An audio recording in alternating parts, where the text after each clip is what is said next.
Right, welcome back to my YouTube channel, and today I'm going to start a new series called Music Means, where my illustrious guest offers up 3 songs to listen to for the rest of their life, and along the way we'll get to know a bit about them. So, my guest today, Michael, introduce yourself. Fucking hell, that sounded like Jerry Seinfeld doing comedians in cars getting coffee. Yeah, exactly, yeah. I'm trying to go very professional, so Yeah, introduce yourself. that's not going to last. No, I hope not. Hello, my name's Michael. I've been A crack addict for a 7 crack years. addict for 7 years. I'm proud to Yeah. say that I've been been clean for a whole week now. I've been producing music since I was smaller, for about 5 years under the moniker Abominable Sound. Now that I've done my plug, I'm leaving. Yeah, he'll be the top line in the description. Good. Damn right I will. So, I mean, before we carry on with the 3 songs that you're going to choose, I just want to know what music means to you personally. Whether that be philosophically or just quite literally, what does music mean to you? I could see the sadism on your face because you know how much of an open-ended question Yes. is that nobody has an answer to. Mm-hmm. I don't know. I think music evokes an emotion because there's the big argument of what is music and how technically anything could be music.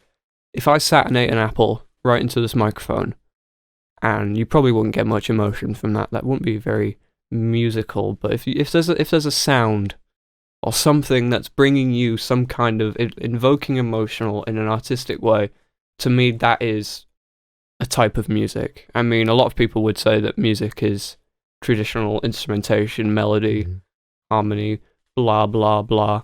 But I don't know. I think music can be anything. It's just what you react to. Yeah, it's a constant when you think about it, because music is almost always surrounded with a memory that you tend to have. Yeah. And it's nice to have something there that's a constant that can re-invoke their memories, especially because if you have, like, looking at recall, if you listen to a song that you listened to when you were 13, you're like, yes, my emo depressed phase, and then you'll instantly remember it as well. Yeah. And it's scary how much it brings you back to there. Yeah. But anyways, going on to the next part, what is your first song that you'd want burnt onto your Sony Walkman, which is getting sent off with you on a desert island? I have so many questions as to why I'm being sent to a desert island with a Sony Walkman. Don't ask, because it was either going to be a desert island, the Italian quarantine, or Guantanamo Bay. Oh, Jesus.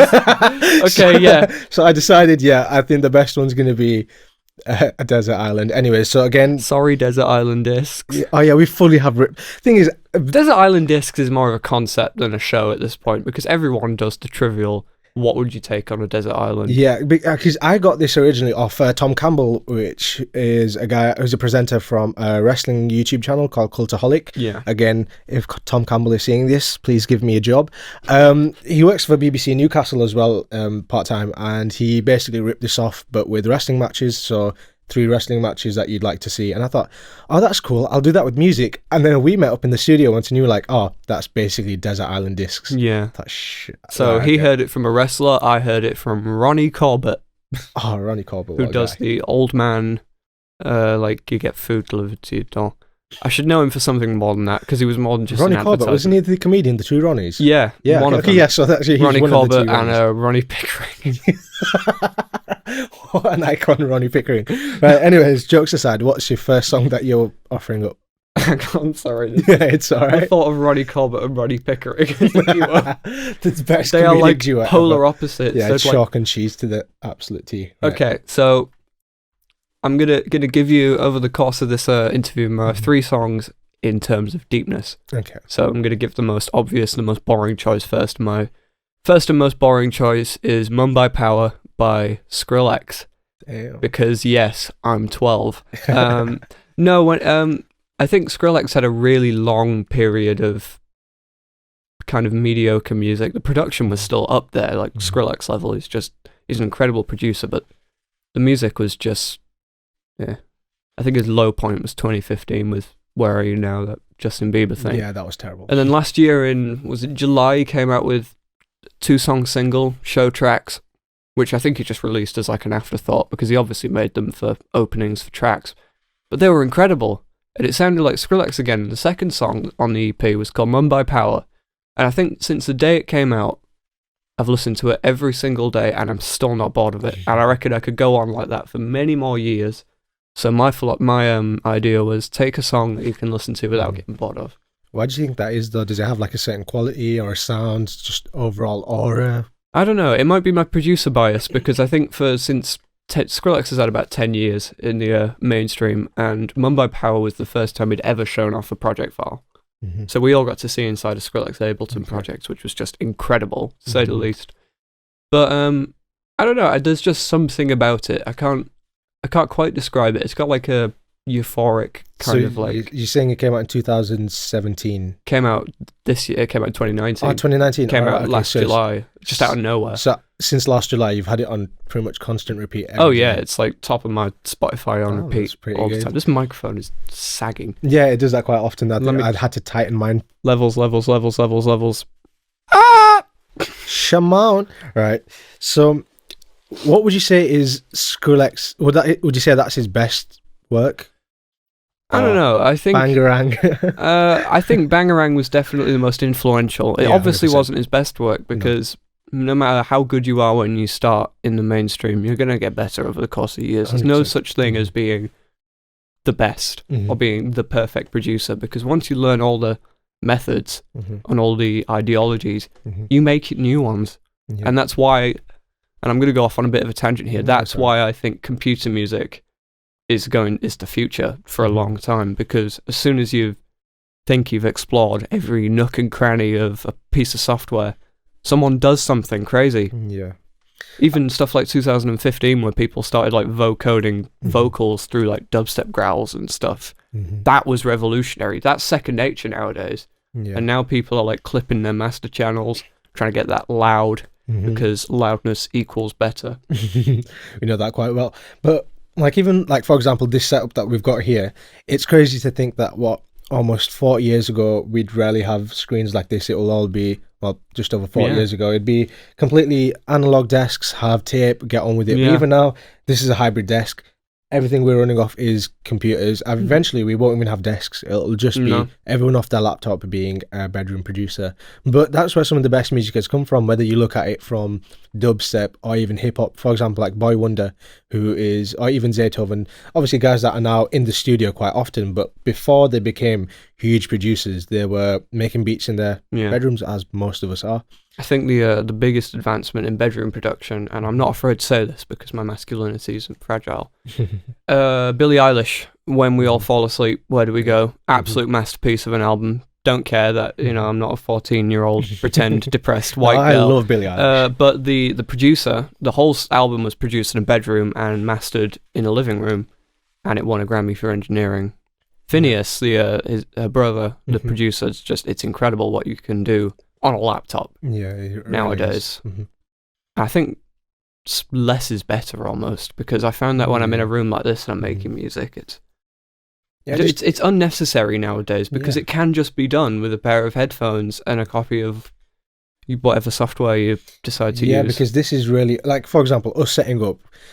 We've been doing this course for 6 months now, and it still took us 15-20 minutes to set up, because it's pointless. Why is this like necessary? Why do we have to give all these channels to a different signal if we can just, from a microphone straight into your laptop, get on with it? To be fair, we are using an overkill desk for 2 channels. Oh yeah, 100%. We should probably be using like an iPhone. Yeah, exactly. Like just move recorder. over. So what do you think? But no, that's interesting. How do you think Skrillex has had an impact on you personally? But I mean, I know that you use Ableton, so seeing his project file, how did it sort of change your approach to music? Well, we got to see the project file, but there was no walkthrough or anything. It was just like a playthrough, because he obviously couldn't be bothered to make a visual or a music video. Not. But I don't know, just seeing other people's project files, not even necessarily Skrillex. And that's the other thing as well. People have started opening up about their craft. It's not so secretive anymore. Yeah. So the likes of big names in the scene, Mr. Bill, Virtual Riot, people are getting very open about their technique. Crow. This is all I've become very dubstep again recently because I've been studying the sound design. But people are very open about it, and that's what's moving things forward, I think, and that's what's inspiring people. But getting back to Skrillex, what ultimately Skrillex ultimately inspired me to start. It was a combination of Skrillex and deadmau5 because they were the powerhouse of EDM. I mean, 100%. Whenever I started, deadmau5 was still past its best. It was 2013. Yeah. Like 2007 was deadmau5's peak. He was still using fucking Vengeance loops and all the old fashioned stuff. Ableton Live 8, I think. Okay. Which is just Like, ancient seems technology like forever going on, nowadays. doesn't it? Yeah. I've been on Live 10 for nearly 3 years. Jesus Christ. 2, 3, whatever. But yeah, I just think computer music's the future. That's what I'm getting at. And you're an advocate for Ableton because you've been trying to get me on it for Yes, absolutely I am ages. An advocate for Ableton, very much so. I've got an Ableton keychain. Yeah, what did I say? I think I had a bet on with you that if I use Ableton for long enough and realize its greatness, I'll buy you an Ableton tracksuit. So if you ever get to that point, I tried to use Ableton once when we were in the Mac Labs the other day and it didn't have Serum, so I thought, well, whoops, log straight out of Ableton. But again, that wasn't Ableton's fault. That was. I like to think that my opinion on Ableton is unbiased because it wasn't what I started in. I began my production career in FL Studio. Oh, like you all one of angsty them. teens. You're one of them. I mean, still Mladsky and Elias are still on FL, to be fair. Yeah, well, he's got some growing up to do, I guess. Yeah. No, it's all right. I started off in GarageBand, and I still make bangers. No, because when I think we all started off in GarageBand. When I was 10, I was throwing those loops together and using my Mac microphone to record some sick vocals. I have since destroyed the Mac, so nobody ever hears those. I wish I could have them. I've got some of them in my Mega, but all the instrumentals of them. Yeah. Okay. And then I had actually a long stint, if we're doing the whole history. So FL Studio was my first piece of proper, like, professional. I used Cubasis for a while, which nobody really knows about, because everyone knows about Cubase. But Cubasis was their iPad version, which is actually a pretty rugged piece of software, but I was still an absolute idiot who had no theory or no... I was still only about 12, and the music I was making, I thought I was like a little Skrillex at the time. Yeah. I listened to it a few weeks ago, and it was humiliating. I wanted to rip my own ears off. But and then I did a stint on FL Studio Mobile. Okay. Not the new one, not the good one. Back in the day when it was FL Studio Mobile 1. And it looked like it had been programmed by a 5-year-old. Yeah. And then eventually, I think I was about to turn 14, and I was like, because, you know, when you're 14, you still get your fun little birthday presents. And I was like, Daddy, I want to buy Ableton. No, wait, I want to buy FL Studio. And I don't know why I did that 180, because I'd done years of research on Ableton. I knew it was the way forward. And then just one day I was like, I saw Avicii use FL Studio. That automatically means I got to get onto FL Studio. Yeah. And, you know, FL Studio did serve me well for a long time, but sometimes you change and then everything changes with it. Do you think you'd change after Ableton, or do you think now that's so far for the foreseeable future the best door for you? Yes and no, because I've kind of locked myself into Ableton. I've saved all my patches and stuff in Ableton. I've got a lot of ongoing projects in Ableton, but Studio One is what I'm looking at the minute. Okay, I've not heard of Studio One. Yeah, exactly. Yeah, a lot of people say Reaper is the next step forward, but I don't know. Studio One, simplistic, nice, intuitive. I feel like that's what we need more, like simplicity, because if you look at some doors, it's an absolute ball ache when you're looking at them. Like, for example, Pro Tools. Like, we've been forced to use it for our studio mixing and engineering module, and I've pulled so many hairs out. I'm balding from the back. Like, I'm sick of Pro Tools. How do you think you feel? I paid for it. I spent money on this nightmare piece of software. I've never paid money for a door ever. I mean, the police come at my door, but I've puns. But I've just cracked everything. Especially Pro Tools. I'm not having to pay money to look at an old piece of equipment. Anyways. I still use cracked software as well. I use less nowadays. Yeah. But I'm not going to mention which companies I've stolen the money off. But yeah, and that's okay because I still don't make any money off my music. Yeah. I'm going to have to momentarily interrupt this because my mouth is drying out. And no worries, do you want to take a drink? Yeah, it's all right. Empty, I'm going to have to buy a new one. I've got Capri-Sun. Oh, Capri-Sun. In my bag. Anyways, we're going to take a cup. We'll be back for the second part of the video. Watch me drink this entire Capri-Sun in one suck. All right, so now we've taken a short break to... I've spilt Capri Sun on my fucking dick. Like, it's like... And I've also ruined the so continuity incredible. by taking my jacket off, so like... It's alright. We told them that we were going to take a break. this is like so. a new age of Capri Sun. These Yeah, are huge. I'm an advocate for Capri Sun. Yeah. I absolutely love What's Capri Sun. this? Yeah. Like, It's fantastic, innit? it's the future. It is. Looks But like it does like mean I'm a going to have to dolphin. work on my lung capacity a bit more, because I can't finish that in one suck. Oh, can you not? No, Oh, because damn, I can. I'm part of the traditional Capri Sun gang. I haven't trained for this. Nah, it's alright. We'll train you up. Anyways, next we got your second offering onto your Sony Walkman. What's the next track? Yes, this will bring some conversation. For the second track on my Sony Walkman, the 7-minute cut of Paid in Full by Eric B. and Rakim. Rakim. Yes. Good choice. Absolute classic. Good choice. And I picked this one because I grew up just with it, and I feel like if I'm going to be on an island, I need a song that reminds me of when I was a young boy. teen. Yeah, a young street urchin. Whippersnapper. Yeah, listening to that hip hop. But yeah, Paid in Full, absolutely fantastic song. Never gets old. Mhm. You think it would, considering it's full of samples and just people being doofuses. It's like one level below Frontier Psychiatrist Yeah. of like just complete mania. But no, it's incredible. So when where I'm trying to think of where you would have first heard it, Paid in Full. My dad. Really? Yeah, Okay. I can't remember how that conversation came about. I think I was probably, because I must have been about 11 or 12. Mm-hmm. Yeah, because I think I first... Yeah, I'm just piecing this together in my head because I That's got it alright. on my brand new iPod Touch. You know, I was young when you get your brand new Yeah. iPod Touch. I think I must have been 11. I got mine when I was Yeah. 11 as well. Yeah, and I was talking to my dad about sampling for whatever Mhm. reason. Oh yeah, it's piecing. And then he told me about Paid in Full, and I was like, this is all right. And then he bought it on iTunes, which means it automatically went onto my iPod because I was too young to have my own iTunes account. Yeah. I still use his iTunes account, and I'm a grown ass adult now. Yeah. But so I listened to it a couple more times, and then slowly I realized it was the best song ever. It was incredible. Plus, you could sample it. Like it was sample based, but you could still sample it, like that from drum it. beat in the beginning, Yeah. wherever it came from. I don't know if it's the Amen Break or something. It's probably just been something, taken off yeah. a dusty vinyl they had in the back. Definitely, But yeah.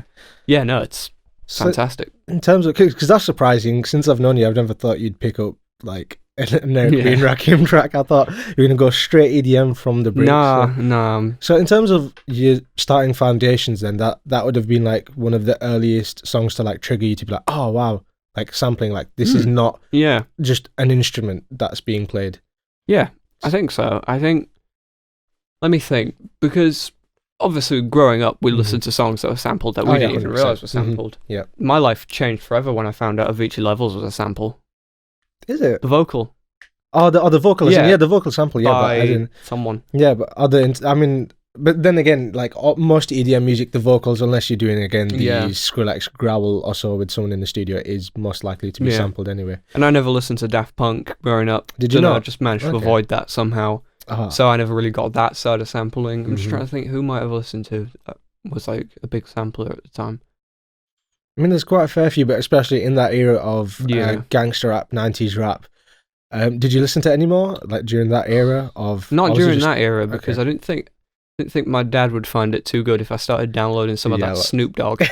Yeah. Just, No, my gangster rap phase came when I was about 14. Okay. No, 15. Mm-hmm, It was November 2016. It was a Oh. cold, wintry night, mm-hmm. and I accidentally bought Curtain Call by Oh, by Eminem. I just wanted to Fantastic. buy the Stan. Yeah. I just wanted Stan. I accidentally bought the Stan whole is album. incredible. Right, listen, I'm just pausing for 1 second. There's someone that I had an argument with Stan over, and I'm getting triggered right now, but we'll leave that for another day. But I think Stan, when I first listened to it, I had absolute goosebumps Oh, all yeah. over my body. I was like, It's an amazing what? song.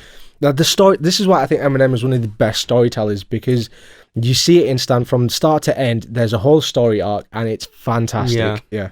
Reason Eminem's one of the best rappers because that one time he said that's an awfully hot coffee pot. That's the Yeah, greatest line that's- of all hip hop. Eminem, what's happened to Eminem is just so sad. I wish Really? he'd done Relapse, not done Recovery, done Marshall Mathers 2, and then just said, no, I'm done. Because contrary to Yeah. popular opinion, my opinion is that Relapse, the first album he did after he came back, was fantastic. Mhm. A lot of people didn't like it because of how dark it is. It's Oh, very it's dark. very dark. Yeah. Very dark. Mhm. But it's fantastic. Yeah. Recovery, hated it. I didn't mind Recovery. I I think think- there was a few songs, again, like his iconic ones, Not Afraid, and Love Yeah. Every Line. Them, they became catchy because, again, charts music. There's one of pretty them much. that, like, I have a close friend who finds one of the songs very dear, and I can't remember what it was. I will figure it out. Yeah, I'll look at it. Mhm. I'll look at it when I inevitably spill more Capri Sun all over myself and we have to take a break. Yeah. But Marshall Mathers 2, Bad Guy, Mhm. Brainless, the song where he's like, I'm gonna go huff some paint. Pretty much the whole first half of the album. Mhm. Yeah, that's a classic. Yeah. And then we get Revival. Yeah, which was hot trash. it was utter shit. Yeah. There were a couple of songs that I like find guilty pleasure. Also, Oh. there was one song on that album which was like my favorite. What was Eminem song. What was the one with Revival? What was the singer? Female singer. Damn, I'm gonna look this up because I downloaded the album. I'm that guy. It was the one that I quite enjoyed. Apart from that, everything else was, again, like you say, trash. Yeah. There was a I really. wasn't a fan of the one with Ed Sheeran. I No, didn't like a River. lot of people like that. Yeah. My favorite one on that album was Framed. Because that was Okay. getting back to like Slim Shady, like serial killer vibes. yeah. I also like the fact that the character he was playing was kind of delusional as to what he'd done. It wasn't like traditional Slim Shady where it was like hippity hoppity. Skippity Scott. Yeah, that's Bippity not we're not carrying that on. It was on Kalani, I think. Yeah, Nowhere Fast. Maybe just because I'm a Kalani Just fan. check but- Recovery. I want to know what this song was because yeah, I'll have a look. it is a really good song. I never listened to it. Okay, but It's like in something terms about of space, I think. I mean, there's the track list. You can look through them. Spacebound. Space Ones. Yeah, it's a Yeah. pretty good one. Yeah. There was a couple good songs on that, I guess. I listened Yeah. to the first bit of the album, I enjoyed it, and then I don't know. Not Afraid just makes me want to commit. Like, I didn't. And the thing is, though, when that came out, I was in a phase because I was like, sick of life. You know, when your depression phase is just starting off. yeah. like, Well, yes, you're older than this me, is- so I was still like Yeah. a lot. I was. Yeah. Yeah, What, so- 2 years older than you? I think. You're. I'm going to be 20 Yeah. soon. Yeah. I'm So about to turn 19, just over 2 months. yeah. Okay, so about a year. So or so about a year difference. older than me. Also, Uh, I was very sheltered growing up. Yeah. So I think when I first said that, I was like, this is gonna like motivate me, get me to do stuff. I'd listen to it in the morning, get Yeah, amped up, yeah. and then like, nope, and just no. And then I Yeah. haven't heard it in so many years, but Yeah. if I think I hear it back, I would understand. I think you'd get the cringiness nostalgia of from it. Yeah, I get the nostalgia, but I also understood like the cringy Eminem, where Yeah. you can see that he needs drugs to be Eminem, Yeah. like which is unfortunate to say, but his best Yeah. work came from drugs. Well, I don't know. Relapse. I think he still pulled it off. I don't think it was Mhm. drugs. I just think people were getting sick of this like 40-year-old man calling people faggots and killing Yeah. lesbians. Mm-hmm. But then if he doesn't call people faggots and kill lesbians, Then he's not. then he's not Exactly. Eminem, and Damned people if don't you want do, to hear damned it. if you So he should retire. I mean, I haven't listened to the new album. I've heard it's not his worst. I haven't heard it either. I listened to Kamikaze like the day it came out. I thought it was Kamikaze quite had good. some gems. It had some bangers on Yeah, it. Like, definitely. What's the one with Johnny Lucas? John Lucas, Look at You. Look at You, Yeah, absolute what a tune. song! What a song! First song on the album as well. Mhm. Excuse me. The Ringer. That's a good. Yeah, Yeah, mhm. it was a good album. Good album, yeah. But then in terms of Eminem standards, it still, Shit to you. yeah, it didn't hit. Like if we were to do a tier list of Eminem's album, I'd still say that would be like middle. What's your favorite Eminem album? I don't know. It might have to be the one with My Name Is, what's the album called? Slim Shady LP. Slim Shady LP. I think yeah, that's probably mine as yeah, well. Yeah, I'd definitely say Like, that one. Joint first to the Marshall Mathers LP, Yeah. because that is just a But classic. then the thing is, like, when again, Sad Boy, I was hit deep. It's the one with the encore with all the sad songs, isn't it? Encore's the one that's like considered one of his worst because he was on so many drugs. Yeah, but there's some gems on. Is it Curtain Call, the one where he's cleaning out my closet? Is that one? Cleaning Out My Closet was the Eminem show, which was The one with the after- blue curtains? No, Curtain Call is a compilation album. Okay. Oh god, I know my Eminem like in and out because Yeah. I was like a super fan when I was like Mhm. 15. So he had Slim Shady, Marshall Mathers. Then he did the Eminem show, which had Cleaning Okay. Out My Closet. That was considered by I many think to be that- his I think- best I album. think the one. I didn't like it that much. There was a few songs on there that I just didn't like, but there was no songs on his previous albums that Yeah. I didn't like. Mm-hmm. So I automatically put it lower in my list. Yeah. Then he did Encore, Mm-hmm. which had classics such as Big Weenie, and Ass Like That. Yeah, Ass Like That is. He was that on gets stuck on my head so much. I'll be walking past. Yeah. No way you move it. I'd hate myself for that. Then he got himself together long enough to do a few songs for Curtain Call. When I'm Gone. When I'm Gone is a good song. That's the one. Shake That, which was terrible at the time, but created the meme. Yeah. Two to the one to the and there was one with Fack as well, where he put a hamster up his ass.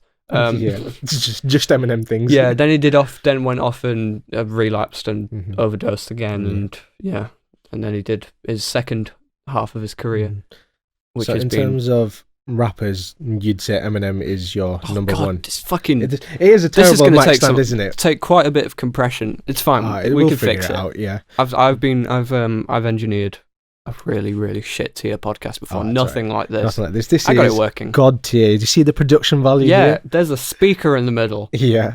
You know it's professional. No. We went off on a massive tangent. The point I was making with Eminem is that it introduced me to gangster rap, which is kind of all like the old school like boom bap rap. Yeah. And then through, you do Eminem, you do Marshall Mathers, which has Bitch Please, which has Snoop Dogg, and Snoop Dogg has Doggy Style. Yeah. That's the album for me. That's the gangster rap album. There's some absolute tunes on there. Yeah, Doggy Style. I can't repeat any of the titles because they've all got the naughty word in. Yeah. There's one which is a freestyle. I can never remember what they're called because they're all very urban. Yeah. They've all got too many Z's in and stuff. Yeah. The Chronic as well. The Chronic was good. But which Chronic did you prefer, the one with the white album cover or 2001? 2001. Oh, thank you very much. I'm going to shake hand on that. Hands down. Thank you very much. 2001. Yeah. Well, you've given me the coronavirus. Yeah. I didn't think that through.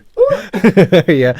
No, but 2001, I was listening, genuinely, this morning, first thing that I got up and I was like, you know what? I'm going to listen to What's the Difference. Oh, what a song. And I decided, that album has Eminem's best verse on it as well. Yeah. Forget About Dre. Oh, what amazing verse. I've listened to that album from start to end so many times. It's unbelievable, and I've never ever got bored of the song. I don't think there's a single song on there that I don't like. Yeah, same. The Chronic, I had some good ones. Yeah, it was alright. And Nothing But a G Thing, Nothing But a G Thing's a classic, but it also really upsets my inner engineer because the sub bass is stereo, super stereo only. Yeah. There's no mono bass. There's no mono bass, and it trips you out, but almost not in a good. It's kind of disorientating. Yeah. If you listen to it on a phone speaker, which is what it was supposed to be listened to, you're sitting on the back of the bus with your Snoop Dogg and Professor Andre. I don't think that man has a medical license.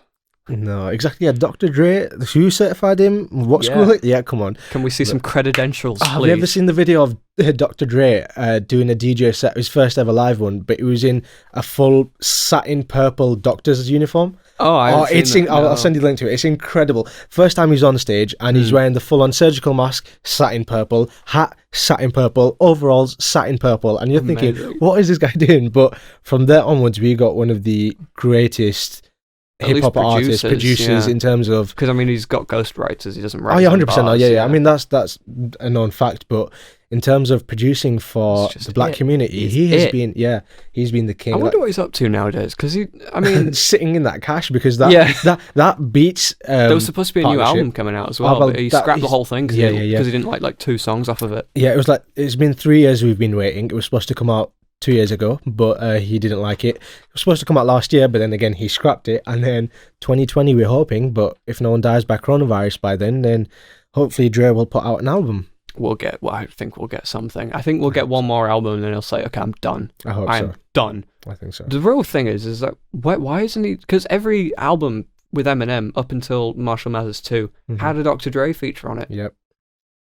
Where's it gone? I don't know. Those were some of the best songs, Eminem and Dre. Yeah, exactly. Forgot About Dre. Fucking Bitch Please. Bitch Please was what really got me going on rap. Bitch Please 2, sorry, I should say. And 1, which was Dre and Snoop and Exhibit as well. Exhibit is Exhibit. Exhibit. I just love it for Pimp My Ride.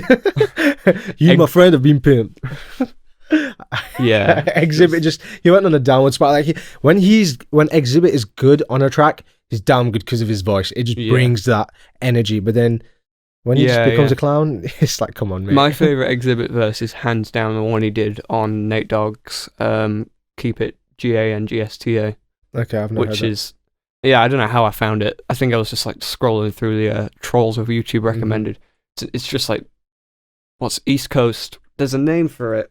Like Warren G sort of rap. Okay. Like, what G-Coast rap? Like G-Coast, something like that. It's got like that, you know. It's got the whiny like sound, the talk box in it as well. Mm-hmm. It's just, it's like an amazing like every song. cliche but perfect. Yeah, and it's got a female rapper on it, and she absolutely kills it. God damn it!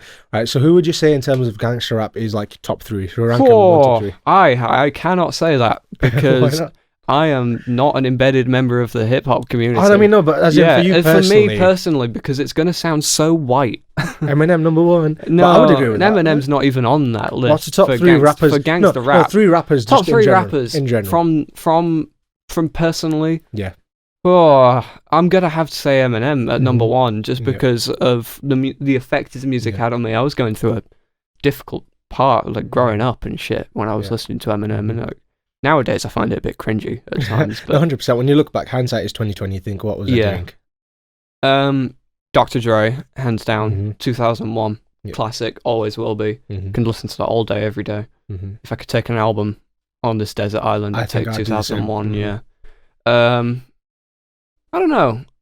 I really do like Exhibit, but he's had a bit too much of a clown side, like you said as well. Yeah.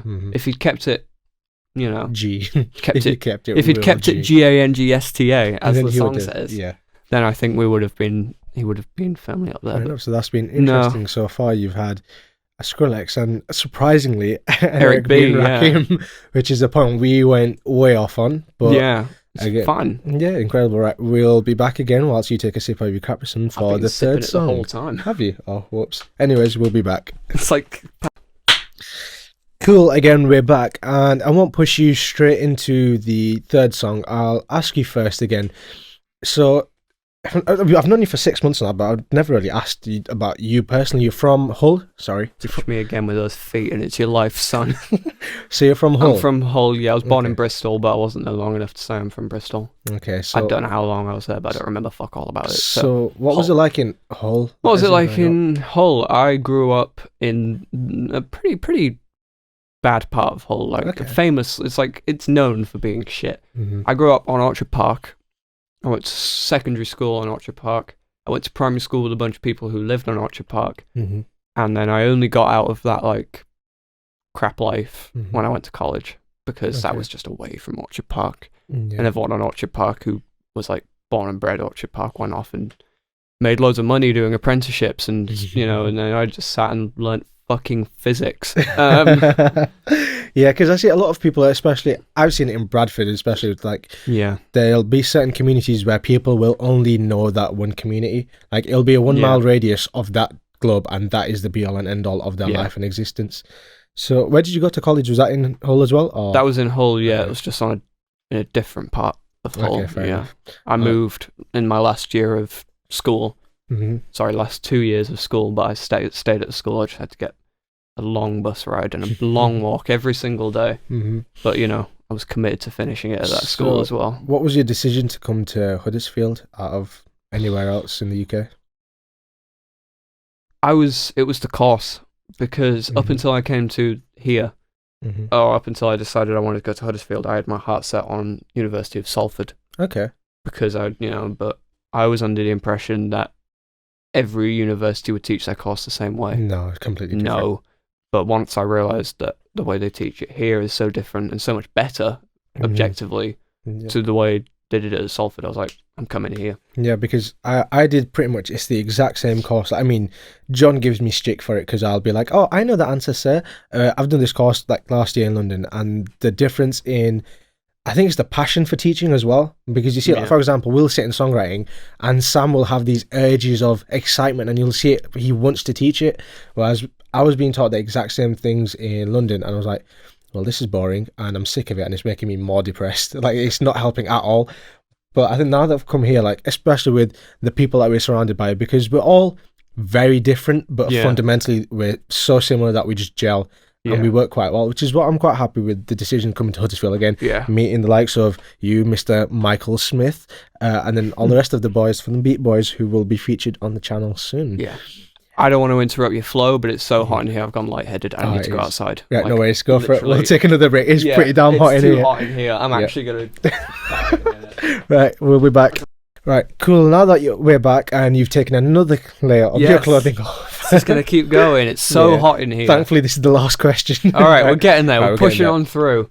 All right, the last song on your Sony Walkman. What which were you're we talking taking. about before we took the We were break? talking about Eric B. and Rakim and sampling. We were talking about where I before. grew up. Yeah. Oh, yeah, from quickly. home. Yeah. Mhm. I had to think about it while I was outside. Mhm. Basically, the moral is I grew up on Orchard Park. It wasn't like it was very poverty stricken, but it Mhm. wasn't like one of those nice poverty stricken where the community bands together and they make a little song and dance about it. Mhm. Everyone was out to kill each other, and I think that's important because I think it definitely hindered who I am in terms of self-expression because Mhm. you couldn't have any. You had to fit into like the cutout of what was effectively chav. Mhm. You had to be a certain person. You couldn't be yourself. And I think that definitely hindered who I am today. I feel like I'm just getting all my weirdness out nowadays, but I should have been getting out when I was younger. And B, I think that's probably what helped me stay motivated in music because that was a way. It sounds so cheesy when you say it. Sorry, but it's an escape, yeah, isn't it? it's like it's not an escape so much, but it was in one way. But in terms of this, it was a way of self-expression that I couldn't do through just being me. So I got to make the music I wanted to make. I got to be myself. Even if being myself sounded like terrible because I was 14 and had just downloaded FL Studio, it still felt like I was being myself. And like I don't know, it was just nice to be able to finish something and say, "This is me. I made that. I wouldn't have done it any differently because I made it. Yeah. It's mine." I think that's what that is. But don't you think it's sort of, even though it's had an effect on you clearly because it put you in a box basically and said, do not get outside this box.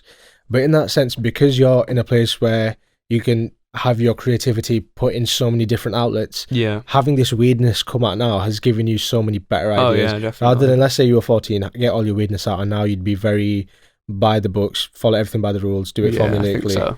Because I've seen like a lot of your music that when we're in the studio or you're making it or you'll send a beat, it's different every time. And it's so different to the point that it's like, wow, this is good music. And I've said this from the first time you sent a beat, I was like, this is different. Like, I've got to wonder what. I'm kind of trying to remember what first beat I ever sent was. It was the one before the scratchy beat. It was with solid, heavy boom bap drums, boom bap-ish drums. I can't remember what the beat was. We'll track back on the chat. Yes, but we will. It can be the outro music. Yeah, that's what I'll do a gonna mix ask you and to master. do. I was going to ask you to do my outro music, but we'll discuss that after this. We could do the mashup beat. Oh, the mashup that beat. we don't name because it takes sorry. the pun away. You know, that beat, yeah. It's fantastic. You'll understand where the Skrillex growl comes from. Right, anyways, so now that we've known a bit about you, Michael Smith, you've got 2 questions left. It's up to you whether you want to go for the final track or the luxury item which you're allowed to take on.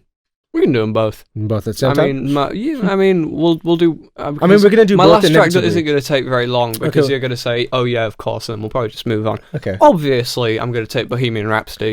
Because Bohemian Rhapsody is just like a staple of music, and it's another, it's a basic choice, but it's basic for a reason. Yeah, it was so ahead of its time. It's in some ways still ahead of its time in terms of composition. I mean, the production is nowadays is just bleh. But there's something about it, and if you're on a desert island and you're by yourself, and I know that's kind of defeated the point because it's about what music you take and not how would you survive. But you want that memory, and I think everyone has good memories of Bohemian Rhapsody. It'd be great just to be stood on the edge of a desert island and screaming "Mama!" like just screaming out like I killed a man. But this is what reminds me. When Bohemian Rhapsody the film came out, I still haven't seen that.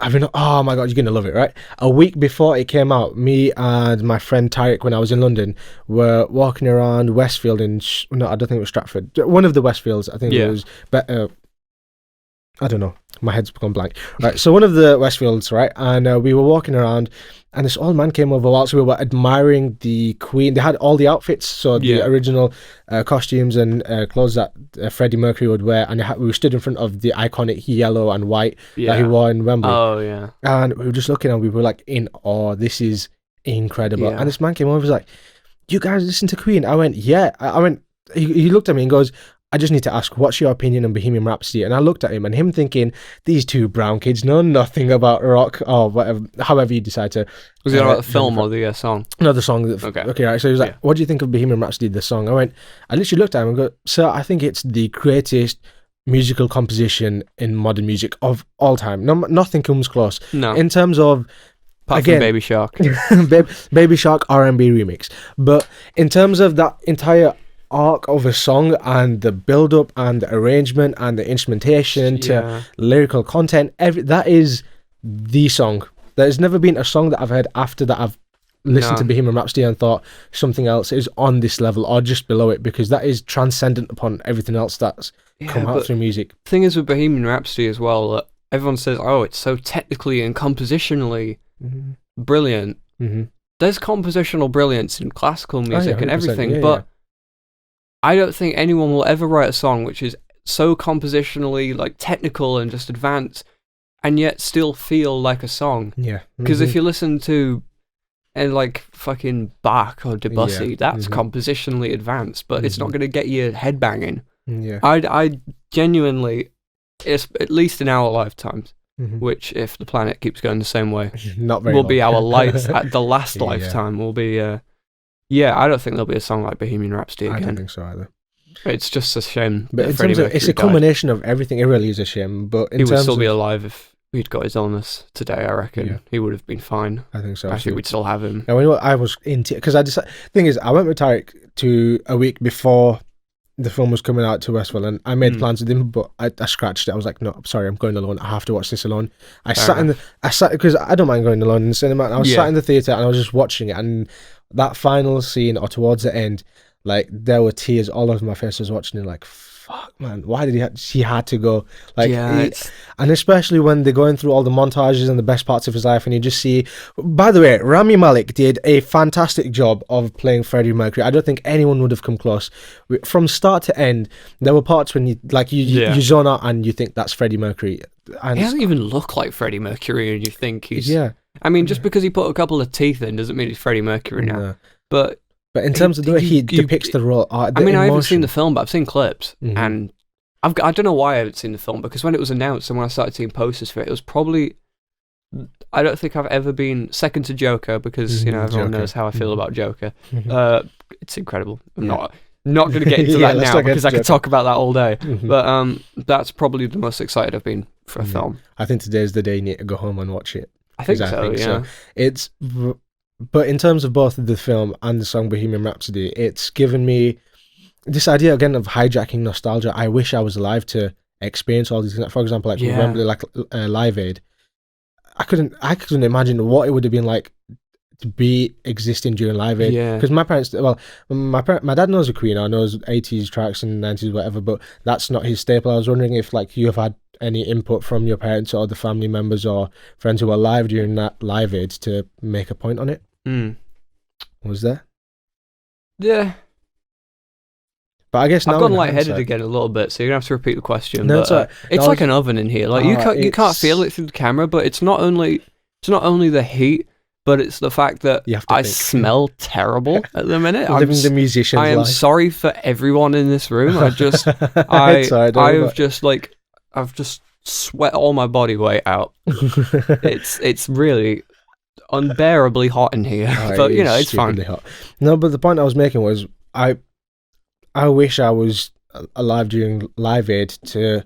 If I ever look back on any musical events, being at Live Aid would have been like, if I were to go have a time machine, that would be one of the top 5 places I'd want to go back to. Definitely. And I don't think you'd get anything like that nowadays. No chance. And I don't want to sound like an absolute boomer, but everyone would be on their phone, and it's like it's different now. I think, and this might just be my biased opinion, I think the closest you're going to get to that sort of feeling is when you go and see like an EDM DJ, because a lot of people don't get, and I'm trying not to go off on too much of a tangent here, but a lot of people don't get why people go to see someone push buttons and DJ. It's about the feeling, like it's like you're united with everyone in the crowd.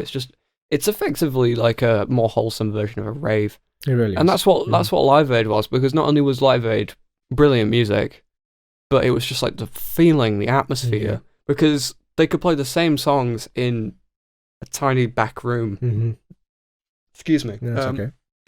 It wouldn't be the same. Hmm. You gotta get that atmosphere. Yeah, because I feel like again it was that sense of everyone's come for community, and we all identify with music as the one thing that unites us all, and we're here for a reason. Yeah. And that's what again I see a lot in EDM music. It's that because it gets pushed aside so much, people are like, you know what, we're gonna join in massive like groups and we're gonna enjoy this. Which is why in Vegas, what's the name of EDC?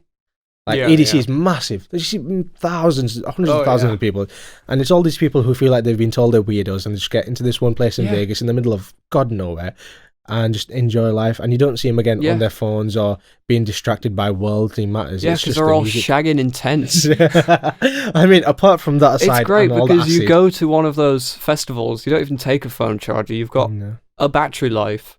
If you need to call someone, you can call someone, but apart from that, you spend your day walking around in mud or depending on whatever, it's drinking, it's just, it's like, it's about the community experience. 100%. And I think that's why, for me, my desire to go and see Live Aid tops my second most wanting to see a performance that already happened, which was, I can never remember the name of it, and as now we've been talking about Live Aid, I'm going to forget the name of the other one. It was BB King. Okay. I think it was Is it where 1980. he breaks the string?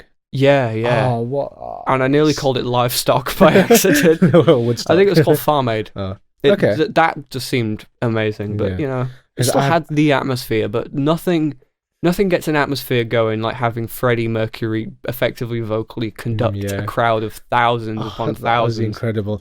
That's since Bohemian Rhapsody the film came out, in every NBA game that I've watched, well, it's because I'm a Lakers fan. Every Lakers game that I've watched, they do the "Ayo" and the entire crowd does it, and it's been almost a Yeah. year and a half, and everyone does it, and it's Yeah. it's incredible. It's just, Yeah. I don't know, gone too soon, Freddie Mercury. 100%. One of my favourite songs from Queen, Mhm. apart from obviously Bohemian Bohemian Rhapsody, Rhapsody. and then the other choices, you know, Mhm. got Killer Queen, blah. Mhm.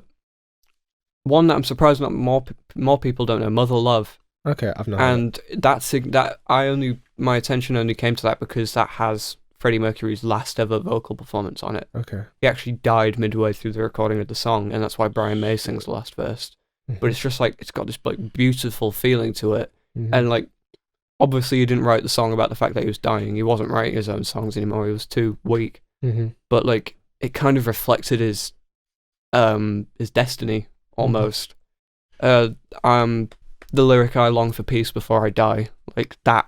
Yeah, it's Shiver. like- I've got shivers got just goosebumps thinking now. about it. You've said that. I've got Like- goosebumps. Like next time we take a break, you gotta listen to it, Yeah. or I suspect we'll be done next We'll be time we done do a after break. this, Yeah, Mhm. but at the end of it, they've got the AO recording, and then as if you weren't already like shook Mhm. from hearing that, you hear him do his AO from what I suspect was Live Aid. Mhm. And then they play every single Queen song through a tape machine, so like you get a fraction of a second of every song they ever Oh. recorded. And it sounds like a jumbled mess, but once you know what it is, it's like It's incredible. it's just an incredible song, and it. Mhm. I mean, they absolutely fucking stiffed Roger Taylor by using a drum machine for it. But, yeah. yeah, but no. So I mean, they are three very for the first episode. I feel like you've set the standard here in terms of you've hit every single nail on the mark, and now that you've got your three songs on your Sony Walkman, again in tradition of Desert Island Graps, I don't know if they do it in Desert Island discs, but you get to take a luxury item with you onto the desert. Ooh, this was the one I've not got such a solid answer for. I don't know. Okay. I think I know because my speech is going weird. Jesus Christ. I think just hot and Nice, okay, Yeah. we'll be finished then. yeah. I'm not going to try and play the game or beat the system and be like, oh, I'm going to take my phone and call help. I'd take my laptop, and I'd be fine with having an internet connection somehow, because this is a fancy island. Yeah. But a laptop with internet that somehow stops me from getting help. Fine. Send me off with a laptop and a pair of headphones. I could keep myself busy for the rest of my life. Okay. I mean, fuck food and everything. It's like, I mean, you don't need that. Yeah, Come on. that's I mean, not a you've got luxury salt water, item. but you'll figure it out. Yeah, I mean, yeah. do you think that if you were stuck on the island with just your laptop and headphones, let's say no internet connection, how do you think your music would evolve? Let's say with no internet, so you've only got you yourself till the rest of your existence Yeah. on this desert island. Do you think it'd evolve Now, there's a good one. in terms of genre based? Would you change genre, or would you just become more technologically advanced to realize smaller my things. workflow would change a lot because it's the one thing you'd be doing. Because I think we as producers almost use sample packs as a crutch nowadays. Imagine not being able to download those. Yeah. You would have to sit and make your own drums and stuff if you wanted to make music. You would have to learn everything yourself. You couldn't go on YouTube and watch a 10-year-old Indian kid being like, "Hello, today I'll teach you serum." I think I've seen that video. Yeah. Which one? All of them. All of the different like people with like crappy microphones that they've put in their mouth and being like, "Serum." Yeah, we're gonna have to cut that considerably, but it'll get leveled out. Yeah, it'll still get to clipping though. Yeah. But no, you would have to sit and you'd have to learn, and it would make your theory much better, like your not modular, what am I on about? Synthesizer theory much better. I don't know. But it'd be interesting, I think. With a pair of headphones and a laptop, I think I'd be able to keep myself entertained. If it wasn't for the fleeting, crushing realization that no one would ever hear the music because I have no internet connection. Yeah. Do you think that has an effect on you making your music, putting it out for someone else to hear or to have an attachment to it? I feel like I've always said I make music for myself, but damn, it's like a therapy session now. I always say I make music. I make music for myself, but I also do sometimes feel like I'm trying to please the masses. Yeah. Especially with some of the beats and stuff. It's like there are things that people want in beats and I have to include them. Like people want an 808 in this beat. They either want boom bap or they want trap drums. Like they don't want this, they don't want that. And then also with mixing as well, like the loudness war. Yeah. Even at a technical level, like the loudness war. Yeah, I mean the other day when you were making that beat for Jensen in the very last minute, you were saying he was like, make it loud, and you were like, yeah, don't worry, it's definitely loud. For the technical people out there, I don't know how I did it, but it was -4 LUFS before I even mixed it, and the Spotify standard is -14. Yeah, so I got it quite loud, and I haven't even done any mastering yet. That's like Skrillex loud. Yeah, but I can't remember what I was going to say now.